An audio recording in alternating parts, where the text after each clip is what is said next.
What's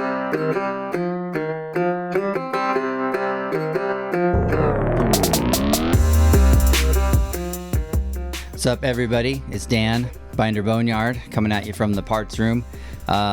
We are still celebrating the 10-year anniversary of me doing this, so having some special guests. We got Sean from Anything Scout here now.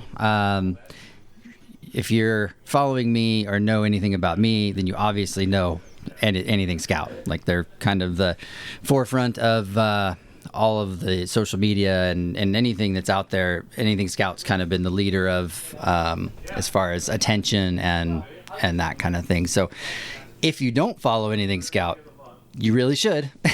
So anyway, Sean, thank you for coming in. Yeah, thanks, Appreciate it. It's great to have you here from California. So yeah, I mean, it's really, I just appreciate you coming up. It's kind of a big deal to have you guys here. And congratulations on 10 years, man. That's not a small thing. No, it's not. And I mean, you've been running Anything Scout for how many years now? Since 2001, so 23 years. Yeah. So I mean, that just speaks to the attention you have, being in it for so long. You've been able to grow, I think, and that's super important. Yeah, and it's been fun as you and I have gotten to know each other more. Like, just I see a lot of our journey in your journey. Because it's, as you know, and I think you've talked about this a little bit on the podcast, but like, this is a great business. Like, I'm so grateful for the opportunity to be a part of the IH community and just all the ups and downs. But it's not an easy business. No, it's not. It's because at least from what I can see, we have some of the old guard who think scouts should still be $500. That's right. And then you have the new guard who has money or whatever, but they don't understand the brand. Yes. And so you're trying to navigate two different communities at the same time. And for me, it's difficult at times because I'm part of the old group, and I remember the free scout days. And I mean, yeah, I do too. And then I take calls from guys that are like, I want to spend $100,000 and have you guys build me a truck, but it needs to do all these things. And I'm like, yeah, we can do it, but it's different from the old days of building wheelers and daily drivers that you didn't have to have, all the bells and whistles that they're required now to build a quality, driver that people are going to like. And bridging those gaps. I wasn't a scout guy. Like, growing up in Connecticut, I was like a muscle car, a Chevy guy. And so I loved working on stuff, and I loved C10 pickups. And by the time I was 16, I had like 7 of them. So I'm thankful for my parents for letting me crud up their yard and get letters from the city. But yeah, when I moved to California, and like in the Northeast, there just wasn't, I saw one Scout 0 to 18 that I recognized, like, that is a cool rig. Don't know what it is. International, who's that? And then when I moved to California, I started seeing Scouts, and I test drove one and fell in love. And so it's funny, I didn't start anything Scout started, I think, in 1993. Rod at Get 'em Up Scout helped Jim get started in California, and he was like the only authorized light line dealer for a while. But I was always like a Scout guy, not an international guy. Yeah. And so that's another interesting community that you have definitely deeper roots into the IH world, like doing the trucks and even the medium duty stuff. And that's one thing I've always looked to you for expertise and knowledge, is because I know Scouts really well. Yeah. So. Yeah. The only reason that I have the varied background is because in the early days, I was just excited about the brand, because I got my first Scout. It was a 68 800, and 4-speed, 4-cylinder, 196, and I, didn't realize what it was because I didn't know. But anyway, started working on them, and then my high school science teacher introduced me to the pickups and the travel-alls and, travelettes and all this stuff that was just blowing my mind. That's and cool. like any new person into any hobby, I'm just like, oh, give me, I just started dragging them all home. And, luckily my dad was also understanding, so I was filling up the lower pasture with whatever I could drag in that weekend. And so real quick, back in the day when there was like $500 free scouts, $500,000 for $2,000, you're getting like a cherry scout too. Yeah.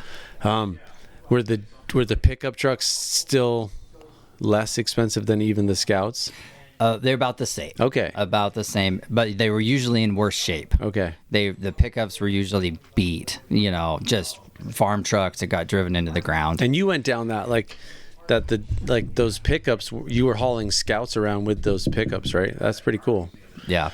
Well, I just went all in on the brand. Yeah. Like I was like, oh, if scouts are cool, then the pickups are cool too, and I might as well be the guy that has all of it. I mean, I got the tattoo. Like I just immersed myself That's cool. in the brand, not necessarily thinking it was going to be a business. I had no idea. I mean, I didn't go to school for business. I didn't want to run a business. I was working and happy in the fab shops and doing that stuff. So the IH has just kind of became just a part of my personality, I guess.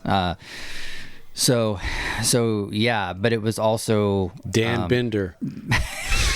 Yes, that's right. Yes, this is Binder's Boneyard. Yeah, that's absolutely right. So yeah, but I just never. I didn't have visions to take it to the next level like you guys did. Yeah, I mean, you bought a business that was a name and a bunch of parts and a far cry from what it is now. And so what was did you have that vision or did you see a market and go that way? Or what came first? Yeah, so again, so I drove that first Scout. It was a 1978 selective edition, 345 4-speed close ratio. There you go. Just like the dream rig. It was so good, so smooth. I loved it.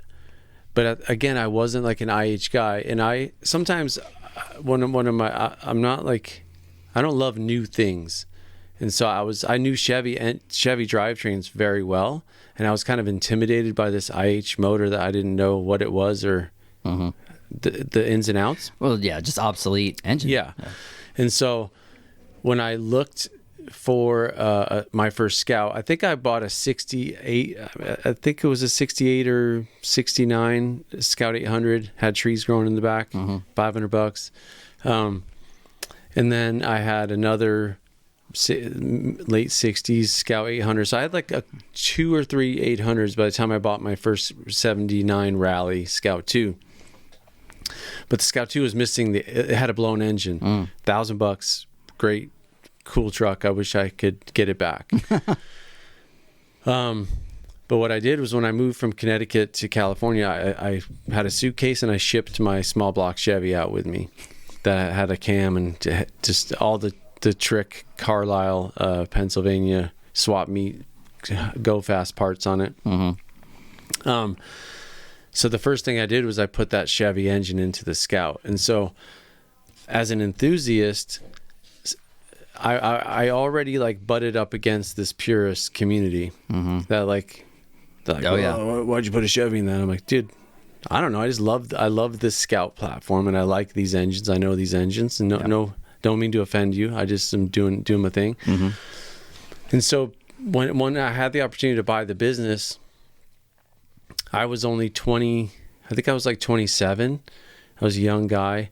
And I was like, man, I want to bring Scouts to my generation. Like I want to bring Scouts to a new generation of people. So that was kind of our tagline. And the vision statement was bringing Scouts to a new generation of people, of enthusiasts. Yeah. And so what that meant to me was like, and what's funny is I'm more of a purist now personally than I was back then. Cause now I like all original stuff. Yeah. But at the time I wanted to build scouts for people that the culture, our culture as a country was changing. Like no longer is there a mechanic on duty at every gas station across America on every corner that knows how to adjust points and adjust the carburetor and tweak and mess with things. Like even back in the late 90s, it was hard to find a mechanic to work on an IH product. Yeah. Yeah. And so I think in 2001, we did our first LS swap, which LS came out in like 99. Mm-hmm. And it was a big hassle, and it worked, and it was like, wow. And so we were just open-minded. We did like 440 swaps, 383 swaps, Ford 302 swap. We kind of were doing it all. Mm-hmm. Kind of anything the customer wanted, along with a ton of IH powered stuff. But by 2013, I had decided like we're going all in on modern technology in the Scout platform. Yeah. And that really kind of shaped our business. And it's been kind of an interesting ride going all in on that. So as a company, that's our focus. But as a personal enthusiast, every rig I have is IH powered. Yeah. Yeah. People think that because I'm so ingrained in this that I'm diehard and, old school IH guy, like, a purist through and through. I mean, but I'm not. I've done several swaps myself. I've had other rigs powered by other engines. I personally like to use the best of whatever that platform is. That's right. Yep. And modernization is how you get the best drivetrain. Overall, Yep. I mean, it's unfortunate. Can't argue it. Yeah. I mean, you can put snipers or whatever on old motors and you pick up some mileage and you pick up some power and they're great runners. And, and so I feel like that's kind of the bridging the gap is you update the original motor with the best you can. And so you keep that history, but you kind of modernize it. But that doesn't work for some people. They need to be able to just not touch it for years and know that it'll be reliable. So, you go with that modern drivetrain. And Dan, one thing I've learned to parse the correct terms. So for a long time, I would use the word reliability, like the modern engine is more reliable. Mm-hmm. And I was like, why is everyone getting so angry at me? All these IH guys. And they're like, my 345's been running for 300,000 miles, like yada, yada, yada. And as the more original power stuff I had and the more experience I got, I learned to go, no, it's not about reliability, because a well-tuned, non-messed with original platform can be very reliable. Mm-hmm. It's just, it needs more input and more TLC, more tuning, more attention.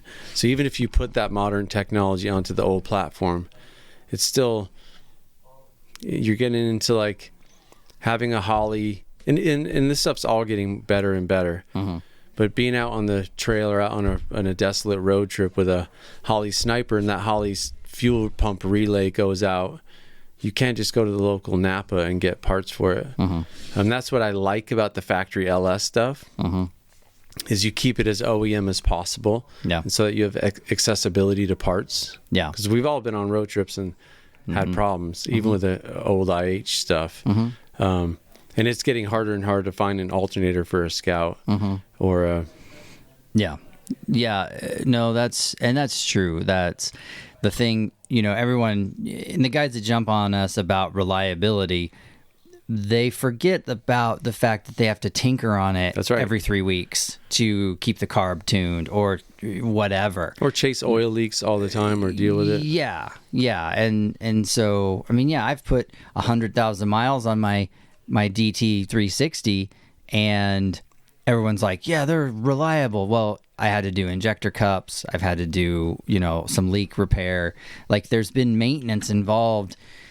Even the most bomb-proof of drivetrains still need maintenance, and stuff does wear out, and things do need to be adjusted occasionally, and it's just how it is. I think you can head some of that off with starting from scratch. New motor, like if you have your IH engine rebuilt and it's all fresh and it's broken in correctly, and then you have, you know, good ignition systems and good carburation or good, you know, injection systems. Yeah, there's parts that may fail, but generally you can get several years out of those setups before you start running into the maintenance-y side of it, right. You know, the leaks and things like that. But some people don't want to spend like that. service intervals, like, because like I think you look at spark plugs and a cap and rotor every 12 to 15,000.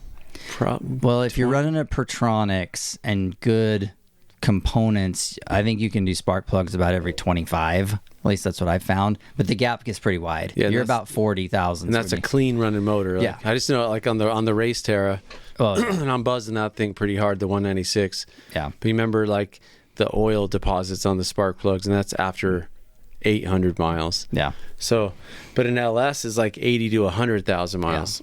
Yeah. And so another like thing that takes attention is that in your 345 you start to get used to the modern stuff.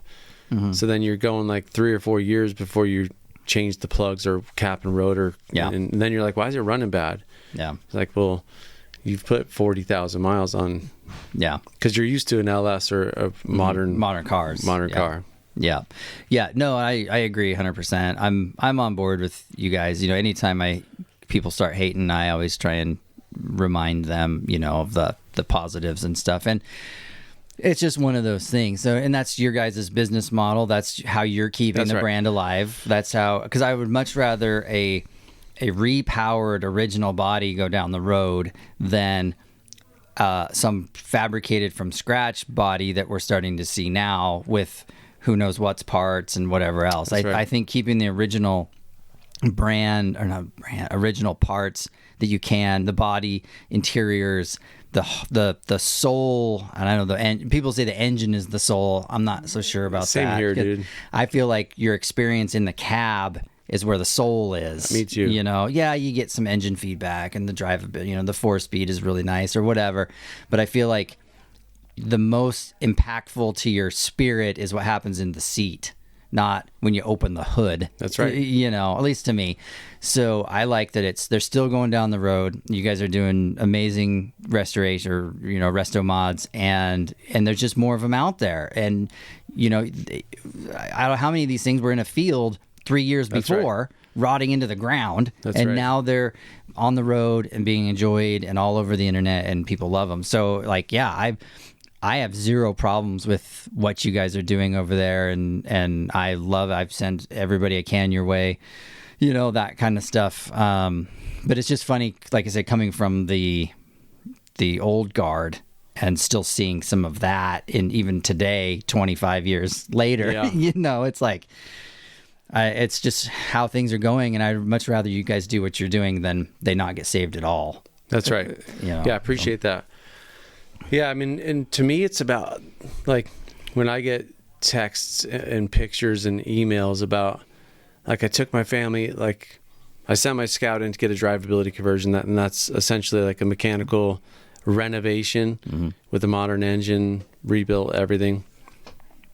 And they're like, we've put 19,000 miles on it in the last year and a half. We've taken it camping. We've gone on road trips. Like, to me, that's the magic. Yeah. Because that's what the adults and the children are going to remember for their whole life. And that's what keeps that connection real. Yeah. And I think is something that new car manufacturers try to engineer. Yeah. Like that passion and enthusiasm that just comes so easy in a Scout. Yeah. We like to say, like, Scouts make the mundane memorable.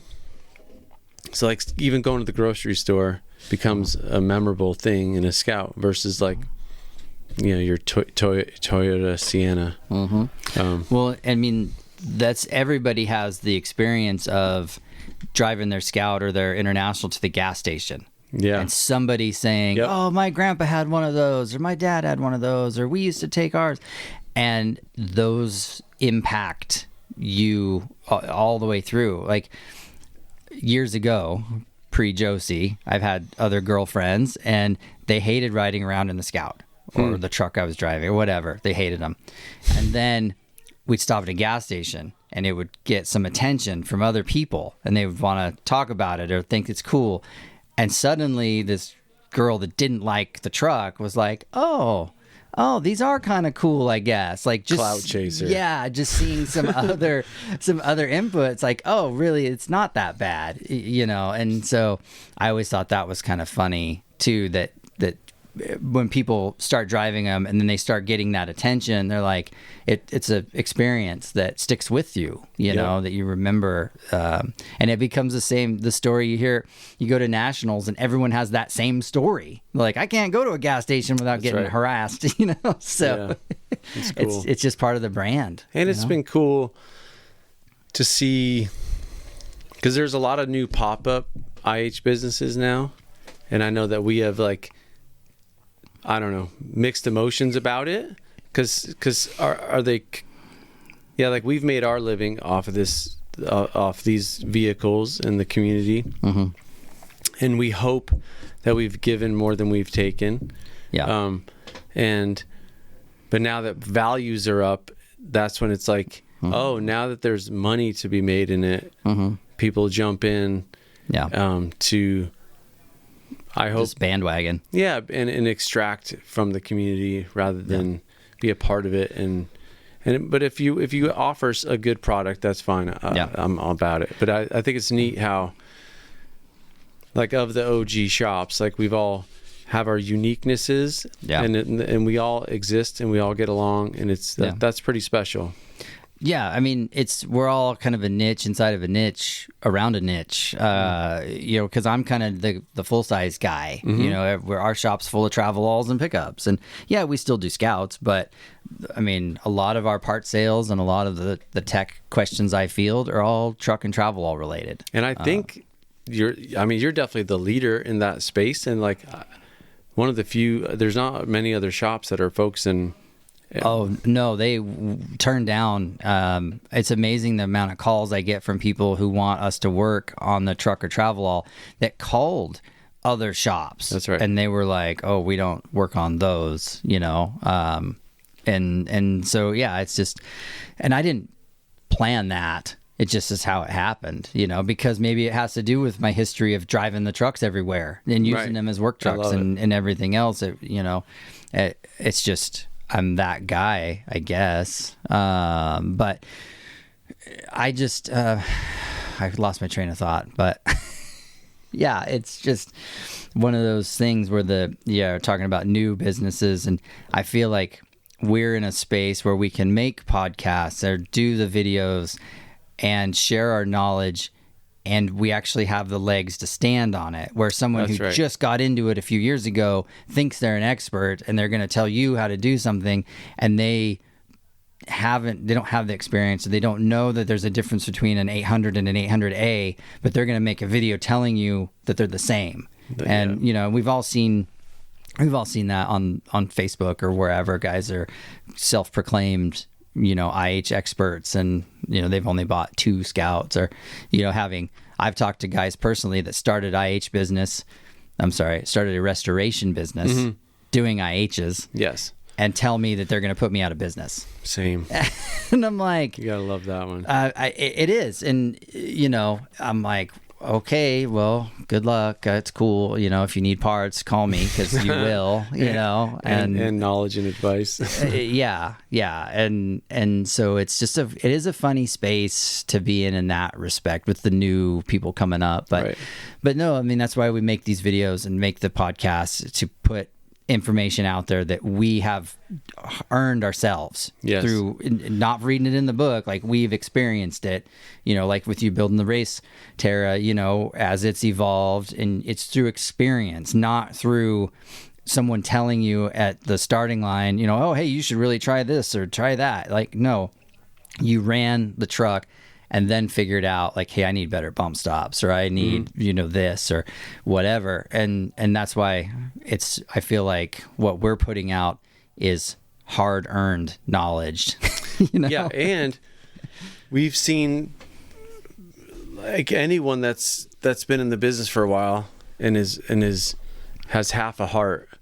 We've seen so many people fall into the hype of, like, the worldwide what was that place in Colorado? Worldwide Vintage Autos. I think, yeah, Worldwide something. Yeah, that and or just even rigs on Bring a Trailer that like these people pay 60, 70, 80 grand for a truck that's like got 2x4s and self-tapping screws holding the body together. Yeah, I've got one here. Yeah, and you're like, my heart is like, oh, why? You should have listened. Like, that's why Dan's doing podcast. That's why we do all these videos. Just watch, do a little research. Yeah. And we say to customers all the time, and it's hard to get back to everyone all the time on email when you get 100 a day. Yep. But like, send us links. Like, we'll help you vet the truck because we can tell right away from 10 pictures, like if it's a good rig. Yep. But I'm sure, that's epidemic right now as values have gone up with the flippers, and I know you've addressed that many times. But and I try to steer people, with advice. Because some people are like, oh, you're just saying that because you want the business, or you're telling them this to try and steal work from someone else. I've been accused of stealing work from other shops, and I'm like, I am very busy. I don't have to steal anything. Right. Like, these people are bringing us the work because they trust us and our skill level or what they see or whatever. We're not the fastest shop out there by any stretch, but we turn out quality product. That's, again, to your point, that's the end result is, if God forbid a truck we build ends up on Bring a Trailer someday, that it's going to go and it's quality. It should mean something. Yeah, it's gonna. You don't have to worry about 2x4s holding the body on. Jeez. So, dude.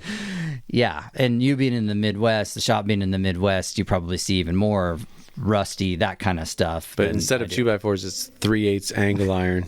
Yeah. Yeah, for sure. I know we got a short time here, but I just want to touch real quick on the race program. Stoked that you were a part of the team. Thank you. Did the crew chiefing for us, and that was I feel like a great partnership. You did a great job. You kept the rig together. Well, Larry was a hand too. Like, don't forget about Larry. No, Larry's a gem. But yeah.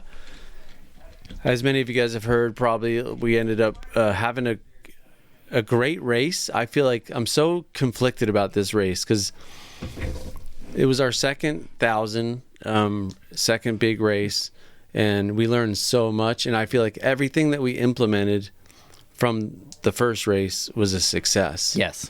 More power, less weight. We were... and it's hard because the course was a little bit different the second time. But I go by like this guy Chris Greenwood, who's like a very competent, skilled racer, and has a great, well-oiled team. Running a Bronco, very fast, like ridiculously fast. Last year he beat us by like 9.5 hours, and my goal was to get within 4 hours of him. And this year we were within 2 hours. Yeah.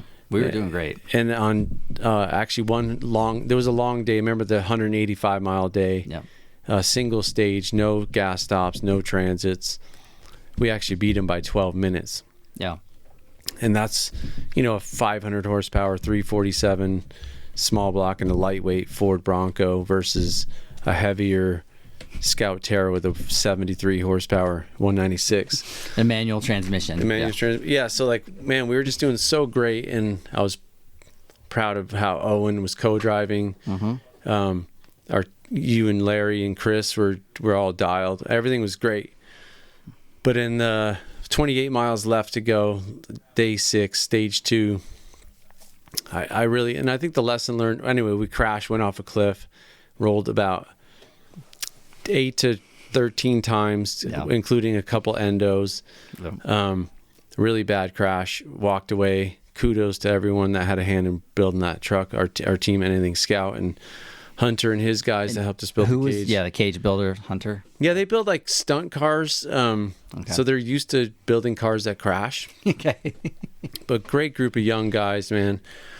And And in the NORA rules, like, for example, I pointed this out to a number of people, but the gusset rule. So every single junction on the cage has to have a 3-inch long by 1/8 inch minimum gusset. And we had 110 of them. Wow. And I remember when our guy Luke he's an engineer who was really competent on CAD. So he like was his protractor, and he came back with a stack from our water table, plasma table, and he's just like 110 of these gussets. Like, oh dude, we got to weld all these in.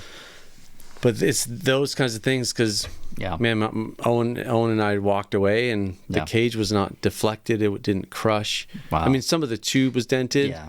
It was 2-inch 120. 2-inch 120 DOM. So stellar there. And like I've rolled like I had my Wheeler Scout, and I was on the Moab Rim Trail in like 2007. And I kind of like endoed over the headlight and then side rolled, just like, it was probably a 2.5 rolls that ended up on my roof. And the cage like was not it wasn't a race cage by any means. Yeah. It was a save your life once cage. Yeah, but it was like deflected like 6 inches, like listed over to the side. So I'd never really rolled that many times. But now I feel like when you watch those videos of a car just on flat ground hitting a whoop out of control, going 60 and rolling 8 times, I'm like, that'd be easy. Yeah. Or at least I would feel safe, and I really didn't feel unsafe during the crash. It was kind of a surreal slow-mo experience. I don't really remember the endos. They were the most traumatic, I'm sure, and who knows when you're getting rattled around like that. But I wasn't like, what I was expecting was like to start feeling my head get bashed down cause the cage is just getting shorter and shorter every roll. But it was like I was just holding on the wheel and looking at Owen, like praying that he was okay. Yeah. So yeah, interesting. Yeah. And now I really, when I came home and saw my wife, she was obviously like pretty shaken by the whole thing. Yeah. But she's an amazing woman, and she's like, I'm not going to tell you can't race anymore. Yeah. She's never been like that. So she's like, I trust you. If you think you're still good to go and you got it in you, like, I'll support you. And so that was meaningful. But I was really like questioning for a while, like probably 3 weeks. Like, was it me? Like, it's like, are my reflexes just not fast enough, or there's something deficient in my driving? And I asked Owen, I'm like, bro, was I making you nervous the previous 5 days? Like, whoa, Dad, what are you doing? You blacking out over there? Yeah. But no, we had a great race. I was driving better than I ever had. I felt faster, more confident. Still apprehensive, and I hate silt. Yeah. I secured that in my life. Yeah. I don't like driving through silt. Yeah. Well, it's maybe the 73 horsepower. But as my friend Mouse McCoy said, who's raced Baja a lot, he said, you made a simple driver error, a distraction error, in a really, really bad spot. Yeah. And he's like, and you'll never make that mistake again. Yeah. And so that was kind of the nudge I needed to go, yeah, I want to go out on positive terms. And I feel like it's something I love, like racing in Baja. Like, it's like the team dynamic. It's the driving a slow car as fast as you can. It's the bond that we build, the environment, the mechanics, the trying to make the truck reliable and solving problems. Yeah. It's like, I love it. It's like, it's really it's a challenge. Yeah, I mean, it's a huge challenge, and you're part of a group of very few people that have gotten to drive the entire length of Mexico, or the peninsula anyways. Yep. It's like, oh, no big deal. But when you look, I mean, to us, it's not no big deal. How do I say it? It's for us, we can do it. We have the mechanical ability. Like, I could probably limp one of these Scouts the whole length at 20 miles an hour and do it, and get there and back. But most of the people in the country couldn't do it, wouldn't be able to, and is never going to get to. And yet here, it's an adventure that you've done twice now, and they're probably going to do again. Yeah. And, you're very select few that can do that, especially in a vintage truck, because earlier in our conversation, we're talking about technology and, the trophy trucks and UTVs, those are like the cutting edge, the most performance-based, reliable technology that money can buy. Yeah. And they're doing it. Yeah. And we have all these rules that go like, it has to be carbureted. It has to have leaf springs. Yeah. You can't have bypass shocks. You can't have hydraulic bump stops. You can't have all the technology that enables people to go fast and be more reliable. Yeah. We don't have those things. So it really is a gritty, and to me, it's like we both love history. Yeah. And I can honestly say that, like, short of the GPS screen, so I give the old timers massive props for navigating without GPS. I still don't know how they did it. Yeah. But I'm like, this is what Sherman was feeling like when you just see the cacti whizzing by at 30 miles an hour. Yeah. Yeah. Like hearing the carburetor stumble a little bit on inclines, you're like, this is what all those OG guys went through. Yeah. Yeah. No, and that's the cool thing about that class is, there's some modernization for safety, and guys are skimming the edge of the rules to be competitive, but in the end, it's solid axles. It's leaf springs for us. It's, whatever. It's racing the best of the vintage equipment, and that's why there's so many Broncos. I'm not going to say that they're better. They just have a platform that's easier to go fast on. That's right. Yeah, that's well said.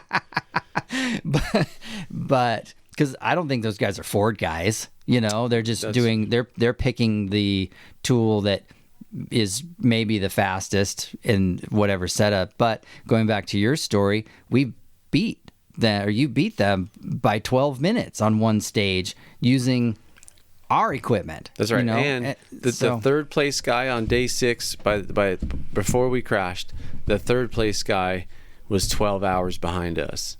Yeah. And that was another high horsepower tricked out Bronco. Yeah. And there's Blazers, like there's Dodges, like there's all the brands that all have V8s. There was one V6 Jeep Commando. Yeah. That Earl. Yeah, Alex. They were doing great. They didn't finish. But I feel like I was excited about that because it was like at least someone within 80 horsepower of us. Yeah. Yeah, that's true. But no, I think it was a good, it's good to show the rest of the community that the Scouts, original type Scouts, are viable, with the 4-cylinder, and you can be competitive through reliability. That's right. Because, that little 196 ran great the whole time. Just powered through.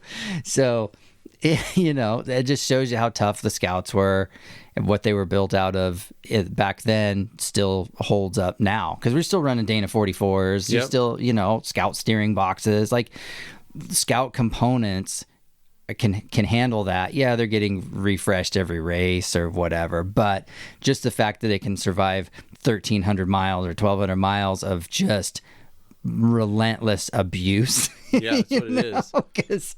Because it's only 75 horsepower and it's only 30 miles an hour, but you take your stock Scout right now through some 3-foot whoops at 30 miles an hour and you tell me how you feel. Like, that's right. Do that for 6 days straight. It's like the race car was tough. We did what we had to do to make it survive. It took some repairs, but it speaks to the durability of the Scouts and that side of it that I enjoy, and the attention to detail, because any sins get exposed in Baja. Like, so if you're like, I don't need to Loctite that bolt, or I can just skip a couple steps.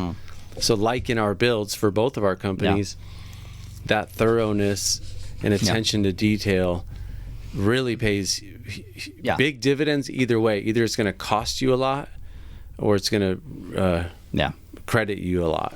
Yeah, well, it's in your mind forever, and so when you look at a regular build, you're like, oh, you better put an extra zip tie on that, or that needs to be supported in a way because we learned in this situation. Like, I don't think he's listening, but remember that Bronco? we're like, those shocks are going to break. Those bump stops are going to be destroyed. Yep. And I think he came close to finishing, but every day he missed a lot of stages and ran it 2 days with no shocks because all his shock mounts broke. And Yep. so yeah, it helps you learn how to build stuff correctly and with durability and reliability in mind. Yeah, and it just transfers over to our regular builds. That's right. And that's just, I think that just makes for a better product and the better customer experience in the end, because then they don't have to call you and say, hey, my shock broke off, or or whatever. It's one thing that I felt the most affirmation and kind of love from the IH community. I've gotten so many people that genuinely care, including people here at your anniversary party, who like want to give me a hug and go like, I'm so glad you made it. You're okay. You're safe. Because people are I don't know how many people are tracking with us on the Nora tracker, but there was a lot, man. I've gotten dozens and dozens of Instagram DMs and texts and Facebook messages. Like I've never been so excited about a sporting activity in my life. Like I follow it every minute of every day. I'm like, that's amazing, man. And that's I think the power of the IH community and the brand, really. Yeah. No, I agree. That's so cool. watch. Dan will be a part of it. Other guys, we're gonna build again. We're gonna really replicate the race terror because so much of it was exactly how I wanted it, and I don't want to. There'll be some minor changes, but over the next year we're gonna. So I'm going to get it next, and within the next 2 weeks, I'll drive to Ensenada where the Scout got recovered from the mountain, got pillaged, pirated. So they took a lot of the bolt-on, easy picking stuff. Now, here's a debate, and if any of you guys want to reach out to me and tell me your thoughts. Jeff came up to me. He's like, please tell me you're going to take that Scout exactly how it is, and you're going to put it in John Glancy's museum. Don't touch it. And I'm like, but I was going to part it out because there's like literally probably 300 hours of small fabricated parts. And a lot of dollars in parts that I could salvage off of it. So I was going to part it out, use everything I could use on the new Race Terra. But Jeff says put it in a museum, and I hadn't thought about that. So I don't know what people think. Yeah, I mean, it goes either way. I see both sides of it. Yeah. After building them, knowing what the time costs and what the parts cost and all that, and I mean, it would be neat to go in a museum, but the only way, not the only way, but if it went into a museum as is, there would have to be some sort of storyboard so people understood what they were looking at. But I don't know. I mean, it could be cool either way. Or maybe you take the parts out you want and then put the body and the remaining chassis in the museum. Or even like half of it. Just saws like all so it could kind of be on the wall. Yeah. Because I have like Owen. We weren't sure when we left Baja. We said our goodbyes to the Race Terror. It was a sad, solemn moment because we've had so much time and memory and love in that truck. That I was like, man, let's say goodbye. So we walked down there, took some pictures, scanned things over, took anything that we could take. And Owen's like, I want to take what's left of the hood because it was like. That front section. 2-foot section of the front dome of the hood that says anything Scout on it. It's got one hood louver in it. And I'm like, dude, I don't want to carry that back all the way through this trail in these Jeeps. And but I'm glad. So it's in our shop, and it's like every time when people come in, they're like, oh, is that the hood from the Race Terror? Like, yeah. And then there's a little corner of the front fender, the left front fender that has like our crew on it, and it's so those kind of iconic pieces are important. But dude, it's wrecked. Yeah. Wait till you see it. I'm actually nervous to see it in person. Yeah. It's like seeing a good buddy that got banged up in a crash, and you're like, yeah, I don't want to see you. I'd rather remember you for how you were. I don't want to see Grandpa in the open casket. Yeah. No, I agree. Well, yeah. Well, I'll be looking forward to that and hopefully help out in the future. But yeah, so we'll hang it up for the day. I appreciate you being here. Thanks, Dan. Thanks for having us up. sharing your stories and insight. It's always nice to get those. So I appreciate everybody for following along. Thanks for the support, all the love on Instagram and all the socials. So again, thanks everybody for following along. Until next time, I'm Dan with Sean, Binder Boneyard.